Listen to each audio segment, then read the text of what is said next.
ਤੇ ਇਹ ਦੱਸਣਾ ਭੁੱਲ ਗਿਆ ਕਿ ਸਿਲੰਡਰ ਮਹਿੰਗੇ ਕਿੰਨੇ ਕੀ ਹੋਏ ਮੋਦੀ ਰਾਜ ਦੇ ਵਿੱਚ, ਕਿੰਨੀ ਮਹਿੰਗਾਈ ਵਧੀ, ਇਹਦੇ ਤੇ ਕਦੇ ਚਰਚਾ ਨਹੀਂ ਹੋਈ। ਇਹਨਾਂ ਜ਼ਰੂਰ ਹੈ ਕਿ ਇਹਨੂੰ 100 ਰੁਪਏ ਨੂੰ ਇਹ ਪ੍ਰਚਾਰਿਆ ਜਾ ਰਿਹਾ ਜਿਵੇਂ ਇਹ 100 ਸਾਲਾਂ ਦੇ ਵਿੱਚ ਜਾਂ ਇੱਕ ਸਦੀ ਦੇ ਵਿੱਚ ਸਭ ਤੋਂ ਵੱਡਾ ਕੰਮ ਮੋਦੀ ਸਰਕਾਰ ਨੇ ਕੀਤਾ ਹੋਵੇ। ਤੇ ਸਤਿ ਸ਼੍ਰੀ ਅਕਾਲ, ਤੁਸੀਂ ਜੁੜੇ ਹੋਏ ਹੋ ਪੰਜਾਬੀ ਰੇਡੀਓ USA ਦੇ ਨਾਲ ਤੇ ਪ੍ਰੋਗਰਾਮ ਸਪੈਸ਼ਲ ਰਿਪੋਰਟ ਦੇ ਵਿੱਚ ਤੁਹਾਡਾ ਸਾਰਿਆਂ ਦਾ ਸਵਾਗਤ ਹੈ। ਅੱਜ ਦੀ ਇਸ ਰਿਪੋਰਟ ਦੇ ਵਿੱਚ ਆਪਾਂ ਗੱਲਬਾਤ ਕਰਾਂਗੇ ਜਿਹੜਾ ਗੋਦੀ ਮੀਡੀਆ ਵੱਲੋਂ ਵਾਰ-ਵਾਰ ਤੇ ਬੜੇ ਜ਼ੋਰ ਸ਼ੋਰ ਨਾਲ ਪ੍ਰਚਾਰਿਆ ਜਾ ਰਿਹਾ ਕਿ ਕੌਮਾਂਤਰੀ ਵੂਮੈਨਸ ਡੇ ਦੇ ਉੱਤੇ, ਇੰਟਰਨੈਸ਼ਨਲ ਵੂਮੈਨਸ ਡੇ ਦੇ ਉੱਤੇ ਮੋਦੀ ਸਰਕਾਰ ਨੇ ਸਿਲੰਡਰ 100 ਰੁਪਏ ਸਸਤਾ ਕਰ ਦਿੱਤਾ ਹੈ। ਤੇ ਇਹ ਦੱਸਣਾ ਭੁੱਲ ਗਿਆ ਕਿ ਸਿਲੰਡਰ ਮਹਿੰਗੇ ਕਿੰਨੇ ਕੀ ਹੋਏ ਮੋਦੀ ਰਾਜ ਦੇ ਵਿੱਚ, ਕਿੰਨੀ ਮਹਿੰਗਾਈ ਵਧੀ, ਇਹਦੇ ਤੇ ਕਦੇ ਚਰਚਾ ਨਹੀਂ ਹੋਈ। ਪਰ ਹਾਂ, ਇਹਨਾਂ ਜ਼ਰੂਰ ਹੈ ਕਿ ਇਹਨੂੰ 100 ਰੁਪਏ ਨੂੰ ਇਹ ਪ੍ਰਚਾਰਿਆ ਜਾ ਰਿਹਾ ਜਿਵੇਂ ਇਹ 100 ਸਾਲਾਂ ਦੇ ਵਿੱਚ ਜਾਂ ਇੱਕ ਸਦੀ ਦੇ ਵਿੱਚ ਸਭ ਤੋਂ ਵੱਡਾ ਕੰਮ ਮੋਦੀ ਸਰਕਾਰ ਨੇ ਕੀਤਾ ਹੋਵੇ। ਤੇ ਅੱਜ ਆਪਾਂ ਕਿਉਂਕਿ ਇੰਟਰਨੈਸ਼ਨਲ ਵੂਮੈਨਸ ਡੇ ਹੈ ਤੇ ਅੱਜ ਦੀ ਇਸ ਰਿਪੋਰਟ ਦੇ ਵਿੱਚ ਆਪਾਂ ਇਸੇ ਗੱਲ ਉੱਤੇ ਗੱਲਬਾਤ ਕਰਾਂਗੇ ਵੂਮੈਨਸ ਡੇ ਦੇ ਮੌਕੇ ਦੇ ਉੱਤੇ ਕਿ ਮੋਦੀ ਸਰਕਾਰ ਦੇ ਰਾਜ ਦੇ ਵਿੱਚ ਕਿਵੇਂ ਇਹਨਾਂ 10 ਸਾਲਾਂ ਦੇ ਵਿੱਚ ਔਰਤਾਂ ਦੇ ਨਾਲ ਵੱਡੀਆਂ ਘਟਨਾਵਾਂ ਵਾਪਰੀਆਂ ਤੇ ਉਹ ਘਟਨਾਵਾਂ ਜਿਨ੍ਹਾਂ ਨੇ ਮੁਲਕ ਨੂੰ ਸ਼ਰਮਸਾਰ ਕੀਤਾ, ਉਹਨਾਂ ਤੇ ਆਪਾਂ ਗੌਰ ਕਰਾਂਗੇ। ਤੇ ਇਹਦੇ ਨਾਲ ਦੇਸ਼ ਦੀ ਸੰਸਦ ਦੇ ਵਿੱਚ ਕਿੰਨੇ ਕ੍ਰਿਮੀਨਲ ਲੋਕ ਨੇ, ਉਹਨਾਂ ਦੇ ਵਿੱਚ BJP ਦੇ ਕਿੰਨੇ ਨੇ ਤੇ ਕਿੰਨਿਆਂ ਦੇ ਉੱਤੇ ਬਹੁਤ ਸੰਗੀਨ ਦੋਸ਼ ਲੱਗੇ ਨੇ, ਕਿੰਨੇ MLAs ਨੇ, ਕਿੰਨਿਆਂ ਉੱਤੇ ਦੋਸ਼ ਲੱਗੇ ਨੇ ਤੇ ਕਿਹੜੀਆਂ ਕਦੋਂ ਇਹਦੇ ਵਿੱਚ ਆਪਾਂ ਸਟੇਟਮੈਂਟਸ ਨਹੀਂ ਕਾਊਂਟ ਕਰਦੇ ਜਿਨ੍ਹਾਂ ਦੇ ਵਿੱਚ ਉਹਨਾਂ ਦੇ ਮੰਤਰੀਆਂ ਨੇ, ਉਹਨਾਂ ਦੇ ਰਾਜ ਮੰਤਰੀਆਂ ਨੇ, BJP ਦੇ ਲੀਡਰਾਂ ਨੇ ਘੱਟ ਗਿਣਤੀ ਫਿਰਕੇ ਦੀਆਂ ਔਰਤਾਂ ਬਾਰੇ ਘਟੀਆ ਟਿੱਪਣੀਆਂ ਕੀਤੀਆਂ ਨੇ, ਭੱਦੀਆਂ ਟਿੱਪਣੀਆਂ ਕੀਤੀਆਂ ਨੇ ਜਿਨ੍ਹਾਂ ਨੂੰ ਆਪਾਂ ਔਨ 에ਅਰ ਕਰ ਵੀ ਨਹੀਂ ਸਕਦੇ, ਜਿਨ੍ਹਾਂ ਨੂੰ ਔਨ ਦੀ ਰਿਕਾਰਡ ਆਪਾਂ ਨੂੰ ਕਹਿਣਾ ਸੌਖਾ ਕਿਉਂਕਿ ਆਪਣੇ 'ਚ ਅਖਲਾਕ ਹੈ, ਆਪਣੇ 'ਚ ਗੈਰਤ ਹੈ ਕਿ ਆਪਾਂ ਇਹਨਾਂ ਚੀਜ਼ਾਂ ਨੂੰ ਬੋਲਣਾ ਵੀ ਸਾਨੂੰ ਔਖਾ ਲੱਗਦਾ। ਇਹ ਸ਼ਬਦ ਆਪਦੇ ਮੂੰਹ ਦੇ ਰਾਹੀਂ ਬੋਲਣੇ ਬਹੁਤ ਔਖੇ ਨੇ, ਆਪਣੀ ਜ਼ੁਬਾਨ 'ਤੇ ਲਿਆਉਣੇ ਬਹੁਤ ਔਖੇ ਨੇ, ਭਾਰੇ ਨੇ ਇਹ ਸ਼ਬਦ।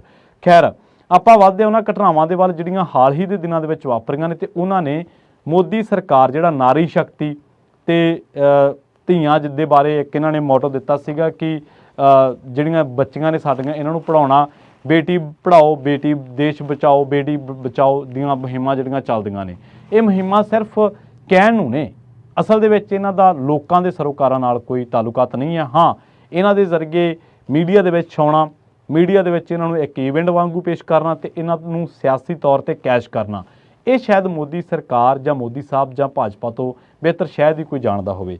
ਖੈਰ, ਤੁਹਾਨੂੰ ਯਾਦ ਹੋਣਾ ਲੰਘੇ ਦਿਨੀ ਝਾਰਖੰਡ ਦੇ ਵਿੱਚ ਜਿਹੜੀ ਸਪੈਨਿਸ਼ ਮੂਲ ਦੀ ਔਰਤ ਦੇ ਨਾਲ ਜੋ ਵਾਪਰਿਆ, ਇਸ ਕਾਰੇ ਕਰਕੇ ਦੁਨੀਆ ਭਰ ਦੇ ਵਿੱਚ ਭਾਰਤ ਦੀ ਕਿਰਕਰੀ ਹੋਈ। ਤੇ ਇਹ ਤੋਂ ਇਲਾਵਾ ਜੇ ਆਪਾਂ ਗੱਲ ਕਰੀਏ, ਅਸਲ ਦੇ ਵਿੱਚ ਆਪਾਂ ਇਸ ਰਿਪੋਰਟ ਦੇ ਵਿੱਚ ਵੱਖ-ਵੱਖ ਜਿਹੜੇ ਸੋਰਸਸ ਨੇ ਉਹਨਾਂ ਦੇ ਹਵਾਲੇ ਦੇ ਨਾਲ ਜਿਹੜੀ ਗੱਲ ਆ ਉਹ ਕਰਾਂਗੇ। ਤੇ ਇਸ ਮਾਮਲੇ ਦੇ ਵਿੱਚ ਦੀ ਡਿਪਲੋਮੈਟ ਇੱਕ ਵੈਬਸਾਈਟ ਹੈ ਜਿਹਦੇ ਤੇ ਕਵਿਤਾ ਚੌਧਰੀ ਨੇ 6 ਮਾਰਚ 2024 ਨੂੰ ਇੱਕ ਆਰਟੀਕਲ ਲਿਖਿਆ ਤੇ ਉਹਦੇ ਵਿੱਚ ਉਸਨੇ ਮੋਦੀ ਸਰਕਾਰ ਦੇ ਝੂਠੇ ਦਾਅਵਿਆਂ ਦੇ ਬਖੀਏ ਉਧੇੜ ਦਿੱਤੇ। ਉਹਨੇ ਬ੍ਰਾਜ਼ੀਲੀਅਨ ਪਾਰਟਨਰ ਤੇ ਸਪੈਨਿਸ਼ ਵਲੌਗਰ ਦੀ ਕਹਾਣੀ ਤੋਂ ਲੈ ਕੇ ਬਿਲਕਿਸ ਬਾਨੋ ਮਾਮਲਾ, ਇਹਦੇ ਨਾਲ ਔਰ ਜਿਹੜੇ ਰੇਖਾ ਸ਼ਰਮਾ ਵਰਗੇ ਜਿਹੜੇ ਕਿ ਨੈਸ਼ਨਲ ਕਮਿਸ਼ਨ ਆਫ ਵੂਮਨ ਦੇ ਚੇਅਰਪਰਸਨ ਨੇ, ਉਹਨਾਂ ਦੇ ਹਵਾਲੇ ਦੇ ਨਾਲ ਤੇ ਇਸ ਤੋਂ ਇਲਾਵਾ ਉਹਨਾਂ ਨੇ ਨਾਰੀ ਸ਼ਕਤੀ ਦੇ ਹਵਾਲੇ ਦੇ ਨਾਲ ਮੋਦੀ ਸਰਕਾਰ ਨੇ ਜਿਹੜੀਆਂ ਮੁਹਿੰਮਾਂ ਚਲਾਈਆਂ, ਇਹਦੇ ਬਾਰੇ ਉਹਨਾਂ ਨੇ ਬਖੀਏ ਉਧੇੜ ਦਿੱਤੇ ਸਰਕਾਰ ਨੇ। ਤੇ ਇਹਦੇ ਨਾਲ ਇੱਕ ਹੋਰ ਰਿਪੋਰਟ ਹੈ ਜਿਹੜੀ ਕਿ ਜਿਹਦੇ ਤੇ ਆਪਾਂ ਨੂੰ ਗੌਰ ਕਰਨੀ ਚਾਹੀਦੀ ਹੈ ਤੇ ਲੰਘੇ ਦਿਨਾਂ ਦੇ ਵਿੱਚ ਉਸ ਰਿਪੋਰਟ ਉੱਤੇ ਖਾਸੀ ਚਰਚਾ ਬਹਿਸ ਹੋਈ ਸੀ ਰਾਜਸੀ ਹਲਕਿਆਂ ਦੇ ਵਿੱਚ। ਤੇ ਉਹ ਜਿਹੜੀ ਰਿਪੋਰਟ ਹੈ ਉਹ ਤੁਸੀਂ ਦੇਖ ਸਕਦੇ ਹੋ ਇਸ ਟਾਈਮ, ਇੱਕ ਪ੍ਰਿੰਟ ਨਾਂ ਦੀ ਵੈਬਸਾਈਟ ਆ, ਉਹਦੇ ਤੇ ਉਹ ਰਿਪੋਰਟ ਜਿਹੜੀ ਆ ਉਹ ਛਾਪੀ ਗਈ ਹੈ। ਇਸ ਤੋਂ ਇਲਾਵਾ ਜੇ ਆਪਾਂ ਗੱਲ ਕਰੀਏ, ਇੱਕ ਹੋਰ ਆਰਟੀਕਲ ਜਿਹੜਾ ਕਿ ਸ਼ਰਮਾ ਜੀ ਨੇ ਲਿਖਿਆ, ਉਹਨਾਂ ਸ਼ਾਇਦ ਅਭਿਸ਼ਾਰ ਸ਼ਰਮਾ ਉਹਨਾਂ ਦਾ ਨਾਮ ਹੈ, ਤੇ ਉਹਨਾਂ ਨੇ ਆਪਣੇ ਇਸ ਆਰਟੀਕਲ ਦੇ ਵਿੱਚ ਮੋਦੀ ਸਰਕਾਰ ਦੇ ਇਹਨਾਂ ਝੂਠੇ ਦਾਅਵਿਆਂ ਦੇ ਬਖੀਏ ਉਧੇੜ ਕੇ ਰੱਖ ਦਿੱਤੇ। ਉਹਨਾਂ ਨੇ ਦੱਸਿਆ ਕਿ ਕਿਵੇਂ ਮੋਦੀ ਸਰਕਾਰ ਵੱਖ-ਵੱਖ ਮਾਮਲਿਆਂ ਦੇ ਵਿੱਚ ਝੂਠ ਬੋਲਦੀ ਹੈ ਤੇ ਵੱਖ-ਵੱਖ ਮਾਮਲਿਆਂ ਦੇ ਵਿੱਚ ਉਹਨਾਂ ਦੇ ਜਿਹੜੇ ਹਿੰਦੂਤਵਾ ਜਿਹੜੇ ਉਹਨਾਂ ਦੇ ਆਗੂ ਨੇ ਉਹ ਕਿਵੇਂ ਘੱਟ ਗਿਣਤੀ ਔਰਤਾਂ ਨੂੰ ਉੱਤੇ ਘਟੀਆ ਟਿੱਪਣੀਆਂ ਜਿਹੜੀਆਂ ਉਹ ਕਰਦੇ ਨੇ। ਖੈਰ, ਸਭ ਤੋਂ ਪਹਿਲਾਂ ਆਪਾਂ ਗੱਲ ਕਰੀਏ ਫੀਮੇਲਸ ਫਾਰਮਰ ਦੇ ਬਾਰੇ।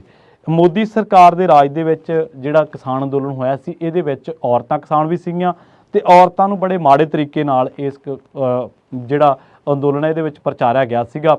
ਤੇ ਤੁਹਾਨੂੰ ਯਾਦ ਹੋਣਾ ਕੰਗਣਾ ਰਣੌਤ ਵਰਗਿਆਂ ਨੇ ਇਹ ਗੱਲ ਕਹੀ ਸੀ ਕਿ ਇਹ 100 ਰੁਪਈਆ ਲੈ ਕੇ ਦਿਹਾੜੀ ਤੇ ਜਾਂਦੀਆਂ ਨੇ। ਬਾਅਦ ਦੇ ਵਿੱਚ ਉਸੇ ਕੰਗਣਾ ਨੂੰ ਜਦੋਂ ਬੀਬੀਆਂ ਨੇ ਘੇਰਾ ਪਾਇਆ ਤਾਂ ਉਹਨੂੰ ਪਤਾ ਲੱਗ ਗਿਆ ਕਿ ਮੈਂ ਆਪਣੀ ਔਕਾਤ ਤੋਂ ਜ਼ਿਆਦਾ ਬੋਲ ਚੁੱਕੀ ਹਾਂ। ਛੱਤੀਸਗੜ੍ਹ ਮਾਰਕਸ਼ਿਪ ਕੈਂਪਸ ਹੈ ਇੱਕ ਦਿੱਲੀ ਦੇ ਵਿੱਚ, ਤੇ ਇੱਥੇ ਬਾਰਡਰਾਂ ਤੇ ਜਦੋਂ ਕਿਸਾਨ ਇਕੱਠੇ ਹੋਏ ਸੀਗੇ ਪੰਜਾਬ, ਹਰਿਆਣਾ, UP ਤੋਂ, ਤੇ ਪ੍ਰੋਟੈਸਟ ਕਰ ਰਹੇ ਸੀਗੇ ਬਿੱਲਾਂ ਦੇ ਖਿਲਾਫ, ਤਾਂ ਉਦੋਂ ਜਿਹੜੇ ਲੋਕ ਸੀਗੇ ਮੋਦੀ ਸਰਕਾਰ ਦੇ ਸਮਰਥਕ ਕਹਿ ਲਓ ਜਾਂ ਮੋਦੀ ਸਰਕਾਰ ਵੱਲੋਂ ਜਿਨ੍ਹਾਂ ਨੂੰ ਸ਼ਹਿ ਪ੍ਰਾਪਤ ਸੀਗੀ, ਉਹਨਾਂ ਨੇ ਇਹਨਾਂ ਨੂੰ ਮਤਲਬ ਬਹੁਤ ਮਾੜੇ ਤਰੀਕੇ ਨਾਲ ਸੰਬੋਧਿਤ ਕੀਤਾ ਸੀਗਾ।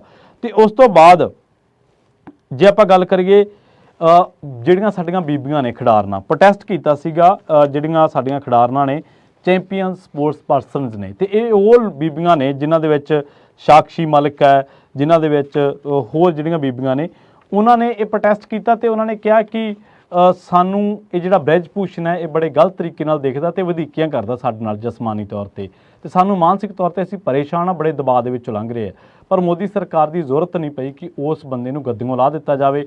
ਹਾਂ, ਇੱਕ ਕਮੇਟੀ ਜੀ ਬਣਾ ਦਿੱਤੀ, ਢੌਂਗ ਜਾਂ ਰਾਜਤਾ ਵੋਟਾਂ ਕਰਵਾ ਲਈਆਂ, ਹਾਲਾਂਕਿ ਬੇਸ਼ੱਕ ਇਹ ਪਹਿਲਵਾਨਾਂ ਦੀ ਮੰਗ ਸੀ, ਪਰ ਦਬਦਬਾ ਉਹਦਾ ਹੀ ਹੈ। ਉਹਦਾ ਮੁੰਡਾ ਬੜੇ ਬੇਸ਼ਰਮੀ ਦੇ ਤਰੀਕੇ ਨਾਲ ਕਹਿ ਰਿਹਾ ਕਿ ਦਬਦਬਾ ਸੀ, ਦਬਦਬਾ ਹੈ, ਦਬਦਬਾ ਰਹੇਗਾ। ਤਾਂ ਉਹਨੂੰ ਸ਼ਹਿ ਕਿਹਦੀ ਹੈ ਕਿ ਕਿਸੇ ਔਰਤ ਦੇ ਵਿਰੁੱਧ ਜ਼ੁਲਮ ਕਰਕੇ ਇੱਕ ਡੈਮੋਕ੍ਰੈਟਿਕ ਸਿਸਟਮ ਦੇ ਵਿੱਚ ਆਪਣੇ ਆਪ ਨੂੰ ਬਾਹੂਬਲੀ ਪੇਸ਼ ਕਰਨਾ ਕੀ ਸੰਵਿਧਾਨਿਕ ਤੌਰ ਤੇ ਸਹੀ ਹੈ? ਜਿਹੜਾ ਸੰਵਿਧਾਨ ਦੇ ਅਹੁਦੇ ਤੇ ਬੈਠਾ ਹੈ, ਕਾਨੂੰਨਨ ਤੌਰ ਤੇ ਸਹੀ ਹੈ? ਜੇਕਰ ਦੋਵਾਂ ਥਾਵਾਂ ਤੇ ਗਲਤ ਹੈ ਤਾਂ ਕੀ ਇਹ ਇਖਲਾਕੀ ਤੌਰ ਤੇ ਸਹੀ ਹੈ, ਸਮਾਜਿਕ ਤੌਰ ਤੇ ਸਹੀ ਹੈ? ਕਿਤੇ ਵੀ ਸਹੀ ਨਹੀਂ ਹੈਗਾ। ਤੁਹਾਨੂੰ ਯਾਦ ਹੋਣਾ 2022 ਦੇ ਵਿੱਚ ਕਮਿਊਨਿਟੀ ਹੈਲਥ ਵਰਕਰਸ ਨੇ ਪ੍ਰੋਟੈਸਟ ਕੀਤਾ ਸੀਗਾ, 10 ਲੱਖ ਫੀਮੇਲ ਹੈਲਥ ਵਰਕਰਸ ਨੇ। ਤੇ ਉਦੋਂ ਜਿਹੜਾ ਇੰਡੀਆ ਦਾ ਜਿਹੜਾ ਪਿੰਡਾਂ ਦੇ ਵਿੱਚ ਕਹਿ ਲਓ, ਰੂਰਲ ਭਾਰਤ ਦੇ ਵਿੱਚ ਕਹਿ ਲਓ, ਉੱਥੇ ਮਾੜੀ ਜਿਹੜੀ ਹਾਲਾਤ ਆ ਉਹਨੂੰ ਲੈ ਕੇ ਉਹਨਾਂ ਨੇ ਕਿਹਾ ਸੀਗਾ। ਤੇ ਉਸ ਤੋਂ ਵੀ ਇਲਾਵਾ 6 ਲੱਖ ਆਸ਼ਾ ਵਰਕਰ ਸੀਗੇ ਜਿਨ੍ਹਾਂ ਨੇ ਦੇਸ਼ ਦੇ ਵੱਖ-ਵੱਖ ਥਾਵਾਂ ਤੋਂ ਪ੍ਰੋਟੈਸਟ ਕੀਤਾ ਸੀਗਾ ਮੋਦੀ ਸਰਕਾਰ ਦੇ ਖਿਲਾਫ, ਪੀਪੀ ਕਿੱਟਾਂ ਨੂੰ ਲੈ ਕੇ, ਮਾਸਕਾਂ ਨੂੰ ਲੈ ਕੇ, ਪੇਮੈਂਟਸ, ਕਿਉਂਕਿ ਪੈਂਡੇਮਿਕ ਦੇ ਵਿੱਚ ਉਹਨਾਂ ਨੇ ਕੰਮ ਕੀਤਾ ਪਰ ਉਹਨਾਂ ਨੂੰ ਕਈਆਂ ਨੂੰ ਇੰਸ਼ੋਰੈਂਸ ਤੱਕ ਨਹੀਂ ਮਿਲਿਆ, ਜਾਂ ਹੋਰ। ਚੀਫ ਮਿਨਿਸਟਰ ਅਜੇ ਬਿਸਟ ਯੋਗੀ ਆਦਿੱਤਿਆਨਾਥ, ਉਹਨਾਂ ਨੇ ਇਹ ਪ੍ਰੋਮਿਸ ਕੀਤਾ ਕਿ ਅਸੀਂ ਇਹਨਾਂ ਨੂੰ ਆਸ਼ਾ ਵਰਕਰ ਜਿਹੜੇ ਨੇ ਉੱਤਰ ਪ੍ਰਦੇਸ਼ ਦੇ ਵਿੱਚ ਅਸੀਂ ਜਿਹੜਾ ਉਹਨਾਂ ਨੂੰ ਸਨਮਾਨਿਤ ਕਰਾਂਗੇ, ਉਹਨਾਂ ਨੂੰ ਬਹੁਤ ਵੱਡੇ ਪੱਧਰ ਤੇ ਸਨਮਾਨ ਦਿੱਤਾ ਜਾਊਗਾ। ਪਰ ਉਹਨਾਂ ਦੀ ਇਹ ਗੱਲ ਜੁਮਲਾ ਸਾਬਿਤ ਹੋਈ। ਖੈਰ, ਸਭ ਤੋਂ ਵੱਡੀ ਗੱਲ ਵਿਮਨਸ ਆਫ ਮਨੀਪੁਰ, ਜਦੋਂ ਮਨੀਪੁਰ ਦੇ ਵਿੱਚ ਪ੍ਰੋਟੈਸਟ ਹੋਇਆ 2022 ਦੇ ਵਿੱਚ 180 ਲੋਕ ਮਾਰੇ ਗਏ ਆ ਮੋਦੀ ਸਾਹਿਬ, ਉੱਥੇ 60,000 ਲੋਕਾਂ ਨੂੰ ਪਲਾਇਨ ਕਰਨਾ ਪਿਆ, ਉੱਥੋਂ ਹਿਜਰਤ ਕਰਨੀ ਪਈ ਹੈ। ਇਹੋ ਜਿਹੇ ਹਾਲਾਤ ਨੇ ਉੱਥੇ। ਜੁਲਾਈ ਮਹੀਨੇ ਦੇ ਵਿੱਚ 2 ਨੰਗੀਆਂ ਬੀਬੀਆਂ ਨੂੰ ਨੰਗੀਆਂ ਕਰਕੇ ਘੁਮਾਇਆ ਗਿਆ ਇੱਕ ਖਾਸ ਭਾਈਚਾਰੇ ਵੱਲੋਂ, ਜਿਹਨੂੰ ਸਰਕਾਰ ਨੂੰ ਸ਼ਹਿ ਪ੍ਰਾਪਤ ਹੈ। ਅਸੀਂ ਇੱਥੇ 2 ਭਾਈਚਾਰਿਆਂ ਦਾ ਤਾਂ ਨਹੀਂ ਜ਼ਿਕਰ ਕਰਨਾ ਜ਼ਰੂਰੀ ਸਮਝਦੇ, ਕਿਉਂਕਿ ਬਹੁਤ ਵਾਰ ਜਦੋਂ ਤੁਸੀਂ ਫਿਰਕਿਆਂ ਦਾ ਨਾਂ ਲੈ ਕੇ ਗੱਲਾਂ ਕਰਦੇ ਹੋ ਤਾਂ ਉਹ ਘਟਣ ਦੀ ਥਾਂ ਤੇ ਵੱਧ ਜਾਂਦੀ ਹੈ। ਤਾਂ ਇੱਥੇ ਆਪਾਂ ਸਿਰਫ 2 ਫਿਰਕੇ ਸ਼ਬਦ ਹੀ ਵਰਤੋਂ ਕਰਾਂਗੇ, ਉਹਨੂੰ ਹੀ ਇਸਤੇਮਾਲ ਕਰਾਂਗੇ, ਉਹਨੂੰ ਯੂਜ਼ ਕਰਾਂਗੇ। ਤਾਂ ਉਦੋਂ ਉਹ ਵੀਡੀਓ ਵਾਇਰਲ ਹੋਇਆ ਤੇ ਇਹਨਾਂ ਦਾ ਜਿਹੜਾ ਮੰਤਰੀ ਹੈ ਉੱਥੋਂ ਦਾ, ਮੁੱਖ ਮੰਤਰੀ ਬੀਰੇਨ ਸਿੰਘ, ਉਹ ਪਤਾ ਕੀ ਕਹਿ ਰਿਹਾ ਬੜੀ ਬੇਸ਼ਰਮੀ ਦੇ ਨਾਲ? ਉਹ ਕਹਿ ਰਿਹਾ ਕਿ ਅਸੀਂ ਇੰਟਰਨੈਟ ਹੀ ਤਾਂ ਨਹੀਂ ਚਲਾਇਆ, ਸਾਨੂੰ ਪਤਾ ਸੀਗਾ ਕਿ ਇਹ ਸਭ ਕੁਝ ਵਾਇਰਲ ਹੋ ਜਾਣਾ। ਜੇਕਰ ਤੁਸੀਂ ਇੰਟਰਨੈਟ ਨਹੀਂ ਚਲਾਇਆ ਤੇ ਤੁਸੀਂ ਵਾਇਰਲ ਹੋਣ ਤੋਂ ਡਰਦੇ ਹੋ ਤਾਂ ਤੁਹਾਡਾ ਇਹ ਇਖਲਾਕ ਨਹੀਂ ਬਣਦਾ, ਫਰਜ਼ ਨਹੀਂ ਬਣਦਾ ਕਿ ਉਹਨਾਂ ਘਟਨਾਵਾਂ ਤੇ ਕਾਬੂ ਵੀ ਪਾਇਆ ਜਾਵੇ। ਬੇਸ਼ਰਮੀ ਦੇ ਨਾਲ ਤੁਸੀਂ ਕਹਿ ਰਹੇ ਹੋ ਕਿ ਹਾਂ ਘਟਨਾ ਵਾਪਰ ਗਈ ਪਰ ਲੋਕਾਂ ਨੂੰ ਨਾ ਪਤਾ ਲੱਗੇ, ਇਸ ਲਈ ਅਸੀਂ ਇੰਟਰਨੈਟ ਨਹੀਂ ਚਲਾ ਰਹੇ, ਕਿ ਤੁਹਾਡੀ ਫੇਲੀਅਰ ਨਾ ਸਾਹਮਣੇ ਆ ਜੇ। ਤੇ ਇਹ ਉਹੀ ਸਰਕਾਰ ਹੈ ਜਿਹੜੀ ਐਡੀਟਰ ਗਿਲਜ਼ ਦੇ ਪੱਤਰਕਾਰਾਂ ਉੱਤੇ ਜਦੋਂ ਉੱਥੇ ਜਾਂਦੇ ਨੇ, ਜਦੋਂ ਹਾਲਾਤ ਨੂੰ ਦੇਖਦੇ ਨੇ ਤਾਂ ਉੱਥੇ ਉਹਨਾਂ ਤੇ ਪਰਚਾ ਕਰ ਦਿੱਤਾ ਜਾਂਦਾ ਹੈ। ਮੋਦੀ ਸਾਹਿਬ, ਆਹ ਭਾਰਤ ਤੁਸੀਂ ਪੇਸ਼ ਕਰ ਰਹੇ ਹੋ ਲੋਕਾਂ ਦੇ ਸਾਹਮਣੇ। ਖਿਡਾਰਨਾਂ ਨੇ ਧਰਨੇ ਦਿੱਤੇ ਜਿਨ੍ਹਾਂ ਨੂੰ ਕੌਮਾਂਤਰੀ ਪੱਧਰ ਤੇ ਸਨਮਾਨ ਮਿਲੇ। ਕੌਮਾਂਤਰੀ ਪੱਧਰ ਦੀ ਇੱਕ ਬਾਈਕਰ, ਸਪੈਨਿਸ਼ ਮੂਲ ਦੀ ਬੀਬੀ, ਉਹਦੇ ਨਾਲ ਬਲਾਤਕਾਰ ਹੋ ਜਾਂਦਾ ਭਾਰਤ ਦੇ ਵਿੱਚ। ਆਸ਼ਾ ਵਰਕਰ 10 ਲੱਖ ਪ੍ਰੋਟੈਸਟ ਕਰਦੀਆਂ ਨੇ। ਸ਼ਹੀਨ ਬਾਗ ਦੇ ਵਿੱਚ ਬੀਬੀਆਂ ਪ੍ਰੋਟੈਸਟ ਕਰਦੀਆਂ ਨੇ CA ਦੇ ਵਿਰੋਧ ਦੇ ਵਿੱਚ। ਮਨੀਪੁਰ ਦੇ ਵਿੱਚ ਔਰਤਾਂ ਦੇ ਨਾਲ ਕੀ ਕੁਝ ਹੋ ਰਿਹਾ ਤੇ ਅਸੀਂ ਦੁਨੀਆ ਸਾਹਮਣੇ ਇੱਕ ਐਸੀ ਮਿਸਾਲ ਪੇਸ਼ ਕਰ ਰਹੇ ਹਾਂ, ਅਸੀਂ ਦੁਨੀਆ ਸਾਹਮਣੇ ਐਸੀ ਮਿਸਾਲ ਪੇਸ਼ ਕਰ ਰਹੇ ਹਾਂ ਕਿ ਸਾਡੇ ਕੋਲੇ ਐਸੇ ਬਾਹੂਬਲੀ ਲੋਕ ਨੇ ਜਿਨ੍ਹਾਂ ਦੇ ਖਿਲਾਫ ਤੁਸੀਂ ਬੋਲਣ ਦੀ ਜ਼ਰੂਰਤ ਤੱਕ ਨਹੀਂ ਕਰ ਸਕਦੇ। ਇਸ ਤੋਂ ਇਲਾਵਾ ਮਨਰੇਗਾ ਵਰਕਰਾਂ ਨੇ ਵੀ ਜਿਹੜੇ ਤਕਰੀਬਨ 59 ਲੱਖ ਮਨਰੇਗਾ ਵਰਕਰਾਂ ਨੇ ਮੋਦੀ ਸਰਕਾਰ ਦੇ ਵਿਰੁੱਧ ਪ੍ਰੋਟੈਸਟ ਕੀਤਾ ਸੀਗਾ, ਜਿਨ੍ਹਾਂ ਦੇ ਵਿੱਚ ਬੀਬੀਆਂ ਵੱਡੀ ਗਿਣਤੀ ਦੇ ਵਿੱਚ ਸੀਗੀਆਂ। ਤੇ ਉਦੋਂ ਇਹਨਾਂ ਨੇ ਕਿਹਾ ਸੀਗਾ ਕਿ ਅਸੀਂ ਇਹਨਾਂ ਨੂੰ ਗਰੰਟੀ ਦੇਵਾਂਗੇ, ਪ੍ਰੋਮਿਸ ਕਰਾਂਗੇ ਪਾਰਲੀਮੈਂਟ ਦੇ ਦੁਆਰਾ, ਪਰ ਹਾਲੇ ਤੱਕ ਉਹ ਜਿਹੜੇ ਵਾਅਦੇ ਆ ਉਹਨਾਂ ਦੇ ਨਾਲ ਝੂਠੇ ਸਾਬਤ ਹੋਏ ਆ।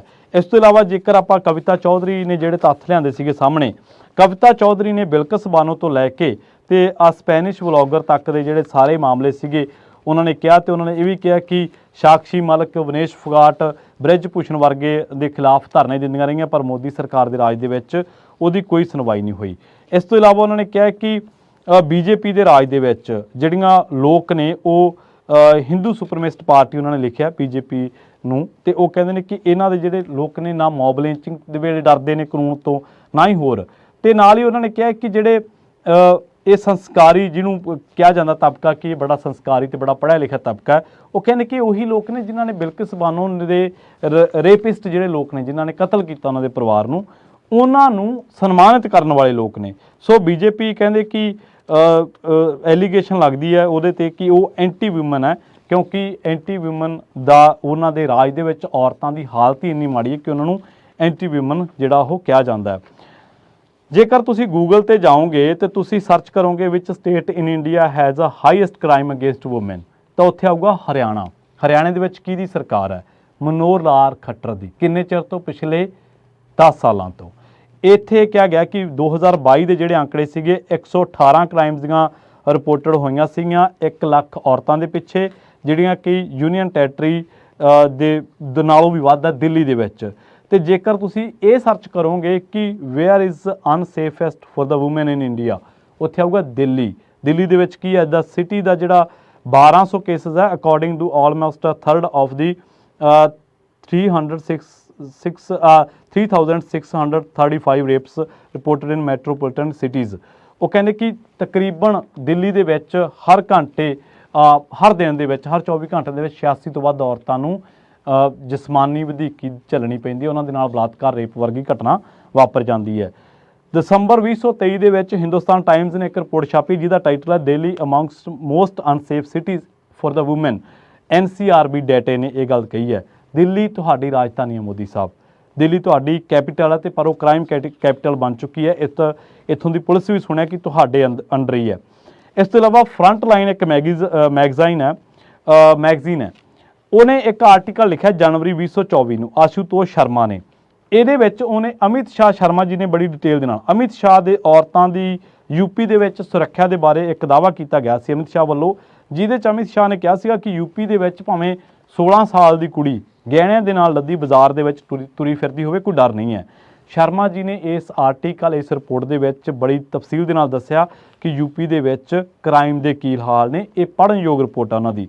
ਉੱਤਰ ਪ੍ਰਦੇਸ਼ ਦੇ ਵਿੱਚ ਉਹਨਾਂ ਨੇ ਟਾਈਟਲ ਦਿੱਤਾ ਕਿ Uttar Pradesh rising crime rates challenge BJP's narrative on women's safety as a BJP face criticism for shielding leaders accused of sexual crimes disturbing cases continue raise questions about the safety of women in the state. ਹੋ ਸਕਦਾ ਕੁਝ ਸ਼ਬਦਾਂ ਨੂੰ ਪ੍ਰੋਨਾਊਂਸ ਕਰਨ ਦੇ ਵਿੱਚ ਮੇਰੀ ਥੋੜੀ ਦਿੱਕਤ ਹੋਵੇ, ਪਰ ਮੈਂ ਇੰਨਾ ਕੁ ਜ਼ਰੂਰ ਦੱਸ ਸਕਦਾ ਕਿ ਤੁਹਾਨੂੰ ਤੱਤਸਾਰ ਜ਼ਰੂਰ ਦੱਸ ਸਕਦਾ ਕਿ ਇਸ ਰਿਪੋਰਟ ਦੇ ਹੈਡਿੰਗ ਦੇ ਵਿੱਚ ਉਹਨਾਂ ਨੇ ਕਿਹਾ ਸੀਗਾ ਕਿ ਜਿਹੜੀਆਂ ਬੀਜੇਪੀ ਦੇ ਦਾਅਵੇ ਨੇ, ਜੇਕਰ ਉਹਨੂੰ ਗਰਾਊਂਡ ਤੇ ਦੇਖਿਆ ਜਾਵੇ ਤਾਂ ਬੀਜੇਪੀ ਦੇ ਵੱਡੇ ਲੀਡਰਾਂ ਉੱਤੇ ਜਿਸਮਾਨੀ ਸ਼ੋਸ਼ਣ ਦੇ ਦੋਸ਼ ਲੱਗੇ ਨੇ। ਇਸ ਤੋਂ ਇਲਾਵਾ ਇੰਡੀਆ ਟੁਡੇ ਨੇ ਇੱਕ ਰਿਪੋਰਟ ਛਾਪੀ ਹੈ ADR ਦੇ ਹਵਾਲੇ ਦੇ ਨਾਲ, ਤੇ ਉਹਨਾਂ ਨੇ ਦੱਸਿਆ ਕਿ ਭਾਜਪਾ ਦੇ ਕਿੰਨੇ ਆਗੂ ਜਿਹੜੇ ਨੇ ਉਹ ਸੰਗੀਨ ਦੋਸ਼ਾਂ ਦੇ ਵਿੱਚ ਘਿਰੇ ਹੋਏ ਨੇ। ਤੇ ਜੇਕਰ ਆਪਾਂ ADR ਦੀਆਂ ਤਾਜ਼ਾ ਰਿਪੋਰਟਾਂ ਤੇ ਗੌਰ ਕਰੀਏ ਤਾਂ ADR ਦਾ ਡਾਟਾ ਇਹ ਗੱਲ ਕਹਿੰਦਾ ਹੈ ਕਿ 11 ਅਗਸਤ 2023 ਨੂੰ ਇੱਕ ਰਿਪੋਰਟ ਸਾਹਮਣੇ ਆਈ ਸੀ, ਜਿਹਦੇ ਵਿੱਚ ਇਹ ਦੱਸਿਆ ਸੀਗਾ ਕਿ 134 MPs ਤੇ MLAs ਨੇ ਬੀਜੇਪੀ ਦੇ, ਜਿਨ੍ਹਾਂ ਦੇ ਖਿਲਾਫ ਔਰਤਾਂ ਦੇ ਵਿਰੁੱਧ ਸ਼ੋਸ਼ਣ ਕਰਨ, ਉਹਨਾਂ ਦਾ ਜਿਸਮਾਨੀ ਸ਼ੋਸ਼ਣ, ਉਹਨਾਂ ਨੂੰ ਮਾਨਸਿਕ ਤੌਰ ਤੇ ਪਰੇਸ਼ਾਨ ਕਰਨ ਤੇ ਹੋਰ ਸੰਗੀਨ ਦੋਸ਼ ਲੱਗੇ ਸੀਗੇ। ਇਹਨਾਂ ਦੇ ਵਿੱਚੋਂ 21 MP ਸੀਗੇ ਤੇ 113 MLAs ਬੀਜੇਪੀ ਦੇ। ਸੋ ਇਹ ਤੁਸੀਂ ਹਾਲਾਤ ਦੇਖ ਲਓ। ਇਸ ਤੋਂ ਇਲਾਵਾ ਜੇਕਰ ਤੁਸੀਂ ਹੋਰ ਥੋੜੀ ਜੀ ਸਰਚ ਕਰ ਸਕਦੇ ਹੋ ਗੂਗਲ ਦੇ ਉੱਤੇ ਜਾ ਕੇ, ਜੇ ਅੰਕੜਿਆਂ ਦੇ ਉੱਤੇ ਗੌਰ ਕਰਨੀ ਹੈ ਤਾਂ ਤੁਸੀਂ ਕੁਛ ਵੀ ਬੀਜੇਪੀ ਦੇ ਜਿਹੜੇ ਬੀਜੇਪੀ ਸਟੇਟਸ ਜਿੱਥੇ ਇਹਨਾਂ ਦਾ ਰਾਜ ਹੈ, ਜਿੱਥੇ ਇਹਨਾਂ ਦੀ ਸਰਕਾਰ ਹੈ, ਉਸ ਸਟੇਟ ਦੇ ਵਿੱਚ ਸਿਰਫ ਤੁਸੀਂ ਇਹਨਾਂ ਲਿਖ ਲਓ ਕਿ ਉੱਥੇ ਔਰਤਾਂ ਦੇ ਵਿਰੁੱਧ ਕ੍ਰਾਈਮ ਦਾ ਕੀ ਹਾਲ ਹੈ। ਤੁਹਾਨੂੰ ਯਾਦ ਹੋਣਾ ਪਿਛਲੇ ਦਿਨਾਂ ਦੇ ਵਿੱਚ ਪੰਜਾਬੀ ਰੇਡੀਓ USA ਉੱਤੇ ਵੱਖ-ਵੱਖ ਰਿਪੋਰਟਾਂ ਆਪਾਂ ਪਾਈਆਂ ਸੀ, ਜਿਹਦੇ ਵਿੱਚ ਆਪਾਂ ਦਾਅਵਾ ਕੀਤਾ ਸੀਗਾ, ਇਸ ਗੱਲ ਨੂੰ ਝੁਠਲਾਇਆ ਸੀ ਸਰਕਾਰ ਦੇ ਦਾਅਵਿਆਂ ਨੂੰ ਕਿ ਉਹ ਜੋ ਦਾਅਵੇ ਕਰਦੀ ਹੈ ਅਸਲੀਅਤ ਦੇ ਵਿੱਚ ਉਹ ਨਹੀਂ ਹੈ। ਸੋ ਤੁਸੀਂ ਭਾਵੇਂ ਜਿਹੜੀ ਆਪਾਂ ਪਹਿਲੀ ਰਿਪੋਰਟ ਦਾ ਜ਼ਿਕਰ ਕੀਤਾ, ਆਸ਼ੂਤੋਸ਼ ਜੀ ਦਾ ਰਿਪੋਰਟ ਦਾ ਜ਼ਿਕਰ ਕੀਤਾ, ਇਸ ਤੋਂ ਇਲਾਵਾ ਕਵਿਤਾ ਚੌਧਰੀ ਦੀ ਜਿਹੜੀ ਰਿਪੋਰਟ ਆ ਡਿਪਲੋਮੈਟ ਦੇ ਵਿੱਚ ਛਪੀ, ਚਾਹੇ ਤੁਸੀਂ ਇਹਦੇ ਤੇ ਗੌਰ ਕਰ ਲਓ, ਚਾਹੇ ਤੁਸੀਂ ਹਿੰਦੁਸਤਾਨ ਟਾਈਮਜ਼ ਦੀ ਰਿਪੋਰਟ ਦੇ ਉੱਤੇ ਗੌਰ ਕਰ ਲਓ, ਚਾਹੇ ਤੁਸੀਂ ਡੈਕਨ ਹਲਰਡ ਦੇ ਉੱਤੇ ਜਿਹੜੀਆਂ ਰਿਪੋਰਟਾਂ ਆਈਆਂ ਨੇ ਉਹਨਾਂ ਦੇ ਉੱਤੇ ਗੌਰ ਕਰ ਲਓ। ਇਸ ਤੋਂ ਵੀ ਇਲਾਵਾ ਜੇਕਰ ਤੁਸੀਂ ਗੱਲ ਕਰੀਏ ਆਪਾਂ NCRB ਡਾਟੇ ਦੀ, ਜੇਕਰ ਆਪਾਂ ਗੱਲ ਕਰੀਏ ਫਰੰਟ ਲਾਈਨ ਮੈਗਜ਼ੀਨ ਦੀ, ਜੇਕਰ ਆਪਾਂ ਗੱਲ ਕਰੀਏ ਇੰਡੀਆ ਟੁਡੇ ਦੀ, ਤੇ ਜੇਕਰ ਆਪਾਂ ਗੱਲ ਕਰੀਏ ਹਿੰਦੁਸਤਾਨ ਟਾਈਮਜ਼ ਦੀ, ਤੇ 1-2 ਰਿਪੋਰਟਾਂ ਅਲ ਜਜ਼ੀਰਾ ਤੇ ਰਿਊਟਰਸ ਜਿਹੜੀਆਂ ਇੰਟਰਨੈਸ਼ਨਲ ਵੈਬਸਾਈਟਸ ਨੇ, ਇੰਟਰਨੈਸ਼ਨਲ ਮੀਡੀਆ ਅਦਾਰੇ ਨੇ, ਉਹਨਾਂ ਉੱਤੇ ਗੌਰ ਕਰੋਗੇ ਤਾਂ ਤੁਹਾਨੂੰ ਭਾਰਤ ਦੇ ਵਿੱਚ ਔਰਤਾਂ ਦੀ ਅਸਲੀਅਤ ਪਤਾ ਲੱਗ ਜਾਣੀ ਕਿ ਉੱਥੋਂ ਦੇ ਹਾਲਾਤ ਕੀ ਨੇ। ਤੇ ਇਹ 100 ਰੁਪਏ ਦਾ ਸਿਲੰਡਰ, 100 ਰੁਪਏ ਸਸਤਾ ਸਿਲੰਡਰ ਦੇ ਕੇ ਇਹ ਕਹਿੰਦੇ ਨੇ ਕਿ ਕੌਮਾਂਤਰੀ ਵੂਮਨਸ ਡੇ ਦੇ ਉੱਤੇ ਮੋਦੀ ਸਰਕਾਰ ਨੇ ਮੱਲ ਮਾਰੀ ਹੈ। ਸੋ ਤੁਸੀਂ ਜ਼ਮੀਨੀ ਹਾਲਾਤ ਦੇ ਨਾਲ ਇਹਨਾਂ ਦੇ ਦਾਅਵਿਆਂ ਨੂੰ ਜੋ ਕੰਪੇਅਰ ਕਰੋਗੇ ਤਾਂ ਉਹ ਝੂਠੇ ਸਾਬਤ ਹੋਣਗੇ। ਬਹੁਤ ਬਹੁਤ ਧੰਨਵਾਦ। ਜਲਦ ਮਿਲਾਂਗੇ ਇੱਕ ਹੋਰ